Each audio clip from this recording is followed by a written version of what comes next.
এবং যদুনাথ সরকার, ইতিহাসবিদ রমেশ চন্দ্র সেন, তারাও ছিলেন বিখ্যাত বিখ্যাত পণ্ডিত, তারাও ছিলেন, তারা অনুভব করেছিলেন। এবং এরপর দেখা যায় 1947 সাল, 1946-এর একটা ঘটনার কথা বলতে হয়। মোহাম্মদ আলী জিন্নাহ তিনি ডাইরেক্ট অ্যাকশনে ডাক দিয়েছিলেন এবং 1946 সালে তখন বিভক্ত বাংলার যিনি প্রধানমন্ত্রী ছিলেন হোসেন সোহরাবুদ্দিন, তিনি সেই আহ্বানকে খানিকটা হলেও সমর্থন করেছিলেন। এবং দেখা যায় 1946-এর 16ই আগস্ট বিরাট একটা হিন্দু নিধন যজ্ঞের আয়োজন হয়েছিল এবং সেখানে কলকাতার বিশেষ বিশেষ জায়গায়, রাজাবাজার, ইটালি সহ বিভিন্ন জায়গায় সেখানে নিধন পর্ব শুরু হয়েছিল। এবং সেই 1946-এর 16ই আগস্ট একটা ভয়ঙ্কর দিন ইতিহাসে, সেই ভয়ঙ্কর দিনের কথা প্রত্যেকটি বাঙালিকে জানতে হবে। সেই ইতিহাসের কথা, কত হাজার হাজার মানুষ মারা গেছে, হিন্দু মুসলিম উভয়ই সেখানে মারা গেছে এই ভয়ঙ্কর জাতি দাঙ্গায়। এবং সেই জাতি দাঙ্গায় দেখা যায় হোসেন সোহরাবুদ্দিন তিনি পুলিশ বাহিনীকে একটু রেখেছিলেন, অর্থাৎ কোনো কাজ করতে দেননি। এরপরে দেখা যায় হত্যা বাহিনী তারা নির্মম ভাবে, অগণিত ভাবে মানুষকে হত্যা করেছিল। এবং এর পর করে নোয়াখালীতে আর ভয়ঙ্কর দাঙ্গা শুরু হয়েছিল। সেই ভয়ঙ্কর দাঙ্গায় হাজার হাজার হিন্দুরা তারা প্রাণ হারিয়েছিল।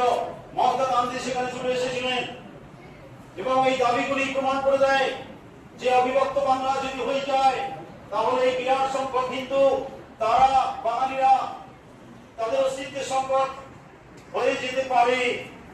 এবং এই ভয়ঙ্কর অবস্থার মধ্য দিয়ে শ্যামাপ্রসাদ মুখোপাধ্যায় তিনি 1947 সালে 4 এপ্রিল থেকে 6 এপ্রিল তারকেশ্বরে হিন্দু মহাসভার একটা বিরাট আহ্বান ডেকেছিলেন। বিরাট সভা, সেখানে হাজার হাজার বিদগ্ধ মানুষেরা, বর্ধমানের রাজা থেকে শুরু করে বিভিন্ন হিন্দু রাজারা যেখানে আছেন সমস্ত ব্যক্তিত্ব এবং বড় বড় ব্যক্তিত্ব তাদেরকে সামিল করেছিলেন এবং হাজার হাজার সাধারণ মানুষও সামিল হয়েছিলেন।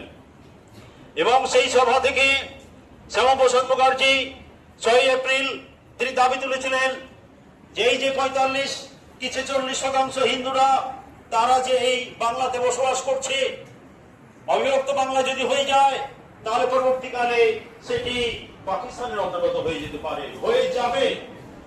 কেননা দ্বিজাতিত্বের ভিত্তিতে যদি দেশভাগ হয়ে থাকে তাহলে আমাদের অর্থাৎ এই হিন্দুদের জন্য আলাদা একটা রাজ্য তৈরি করতে হবে, যেটা ভারতের অন্তর্ভুক্ত করতে হবে। তাই পশ্চিমবঙ্গ অর্থাৎ বঙ্গের পশ্চিম দিকটি যেখানে হিন্দু অধ্যুষিত অঞ্চল, এই পশ্চিম অঞ্চলকে বিভক্ত করে ভারত অন্তর্ভুক্তির দাবি শ্যামাপ্রসাদ মুখোপাধ্যায় তুলেছিলেন। এবং সেই দাবিকে অনেকেই সমর্থন করেছিলেন। সর্দার বল্লভভাই প্যাটেল, অমরাজেন্দ্র প্রসাদ, বিরাট বড় বড় ব্যক্তিত্বরা সমর্থন করেছিলেন। কিন্তু দেখা যায় আমাদের বঙ্গদেশে তখন কংগ্রেসের নেতৃত্বে ছিলেন সুভাষচন্দ্রের মেজদাদা শরৎচন্দ্র বসু, তিনি কিন্তু অবিভক্ত বাংলার পক্ষে সমর্থন করেছিলেন। এবং এছাড়া অনেক হিন্দুরাই আছেন যারা অবিভক্ত বাংলার পক্ষে তারা মতামত দিয়েছিলেন। লর্ড মাউন্টব্যাটেনের কাছে শ্যামাপ্রসাদ মুখোপাধ্যায় তিনি দাবিপত্র তুলেছিলেন এবং তিনি লিখিতভাবে একটি পত্র দিয়েছিলেন বাংলা ভাগের জন্য। লর্ড মাউন্টব্যাটেন তিনি বলেছিলেন ভারতবর্ষের পাঞ্জাব সীমান্ত, অপরদিকে ভারতবর্ষের বঙ্গপ্রদেশ, এখানে এই দুই দিক বিভক্ত হবে। যেখানে সংখ্যাধিক মুসলমান রয়েছেন তাদের জন্য পাকিস্তান, এইভাবে ভাগ হবে।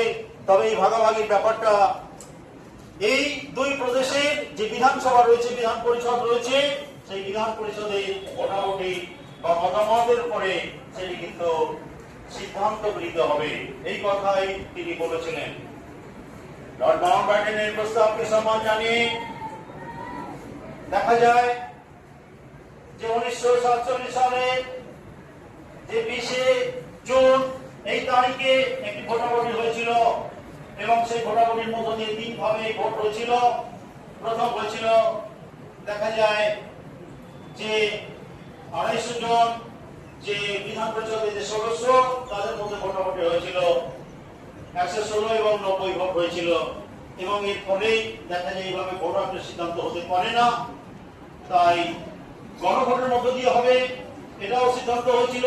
তারপর পরবর্তীকালে যে সিদ্ধান্তের মধ্য দিয়ে পশ্চিমবঙ্গ আলাদা একটি প্রদেশ এবং ভারতের অন্তর্ভুক্ত হয়েছিল, সেই ভোটাভুটি হয় পশ্চিমবঙ্গ বা বঙ্গীয় আইন পরিষদের ভোটাভুটির মধ্য দিয়ে 58-21 ভোটে 58 জন তারা বঙ্গকে ভাগ করার দাবি তুলেছিলেন এবং পশ্চিমবঙ্গ অর্থাৎ পশ্চিম দিকটি পশ্চিমবঙ্গ এইরূপ বিভক্ত হবে এবং পূর্ববঙ্গ আলাদা বিভক্ত হবে, মুসলিম অধ্যুষিত অঞ্চলগুলি পূর্ববঙ্গ হয়ে যাবে এবং সেটি পাকিস্তানের অন্তর্গত হবে।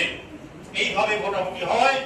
এই ভোটাভুটির মধ্য দিয়ে সেই দিন দেখা যায় যে 58 ভোটে শ্যামাপ্রসাদ মুখোপাধ্যায় তার সেই দাবি মান্যতা পেয়েছিল এবং লর্ড মাউন্টব্যাটেন তিনি স্বীকৃতি জানিয়েছিলেন এবং এরপর সেই স্বাধীনতা আসে 1947-এর 15ই আগস্ট এবং পশ্চিমবঙ্গ ভারতে অন্তর্ভুক্ত হয় এবং পশ্চিমবঙ্গে প্রথম হয়েছিলেন প্রফুল্লচন্দ্র ঘোষ, মুখ্যমন্ত্রী হয়েছিলেন প্রফুল্লচন্দ্র ঘোষ, তিনি মুখ্যমন্ত্রী হয়েছিলেন পশ্চিমবঙ্গের প্রথম মুখ্যমন্ত্রী।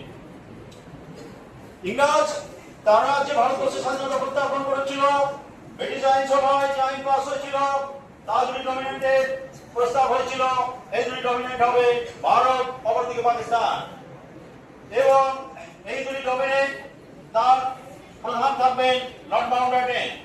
যতদিন না পর্যন্ত এই দুটি ডমিনেন্ট তারা পৃথক সংবিধান রচনা করছে।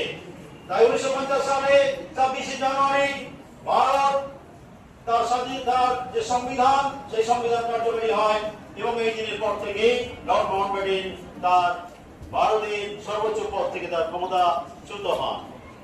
এইভাবেই ভারতবর্ষ একটি গণপ্রজাতান্ত্রিক রাষ্ট্ররূপে আত্মপ্রকাশ করেছিল এবং তারই অন্তর্গত এই পশ্চিমবঙ্গ। ডক্টর শ্যামাপ্রসাদ মুখোপাধ্যায়ের এই যে পশ্চিমবঙ্গকে ভারত অন্তর্ভুক্তি যে অবদান, সেই অবদানকে প্রত্যেক বঙ্গবাসীকে স্বীকার করতে হয়।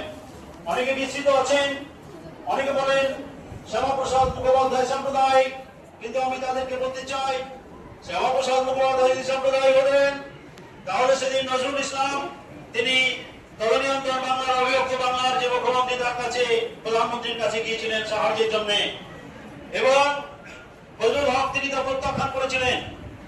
শ্যামাপ্রসাদ মুখোপাধ্যায়ের কাছে যাওয়ার পর শ্যামাপ্রসাদ মুখোপাধ্যায় তার গ্রামের একটি বাড়ি কাজী নজরুল ইসলামকে বসবাসের জন্য দান করেছিলেন এবং আমরা জানি শ্যামাপ্রসাদ মুখোপাধ্যায় তিনি এরপর তার পরবর্তী যে ভূমিকা সেই ভূমিকা তিনি জনসংঘে যোগ দিয়েছিলেন এবং তিনি স্বাধীন ভারতের শিল্পমন্ত্রী হয়েছিলেন এবং শিল্পমন্ত্রী গ্রহণ করার পর তার ভূমিকা রয়েছে, তার অনেক কাজ রয়েছে এবং মতভেদের কারণে তিনি কংগ্রেস থেকে বের হয়ে এসেছিলেন, জওহরলাল নেহেরু মন্ত্রিসভা থেকে তিনি চলে এসেছিলেন এবং জনসংঘে যোগ দিয়েছিলেন এবং সেই জনসংঘ পরবর্তীকালে ভারতীয় জনতা পার্টিতে রূপ লাভ করেছিল।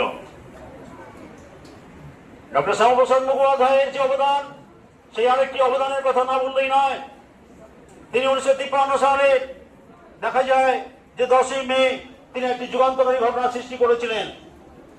তার বিরাট বড় প্রতিবাদ যে একই দেশ অথচ একই পতাকা নয়, একই দেশের মধ্যে আরেকটি দেশ সেখানে আলাদা পতাকা তুলবে, আলাদা সংবিধান, এটা কখনোই মেনে নেওয়া যায় না। তাই তিনি 1953 সালে 10ই মে তিনি কাশ্মীর গিয়েছিলেন।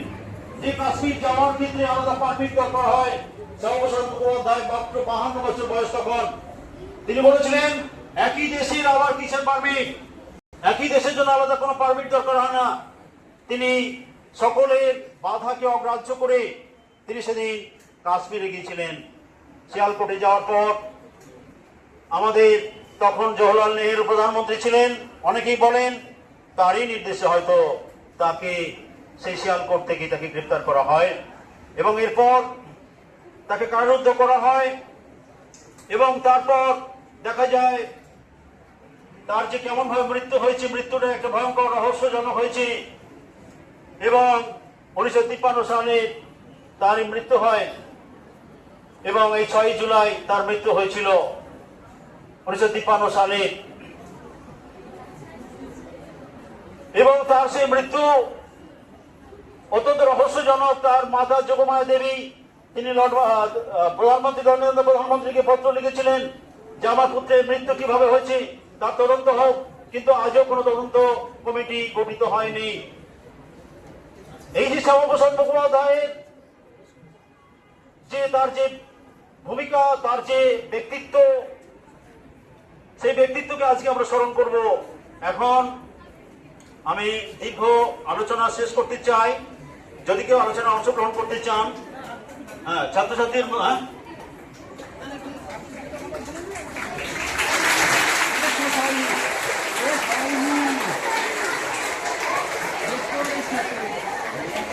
আচ্ছা, এরপর শিক্ষক মহাশয়ের মধ্য থেকে আরো দু একজনে আলোচনা অংশগ্রহণ করবেন।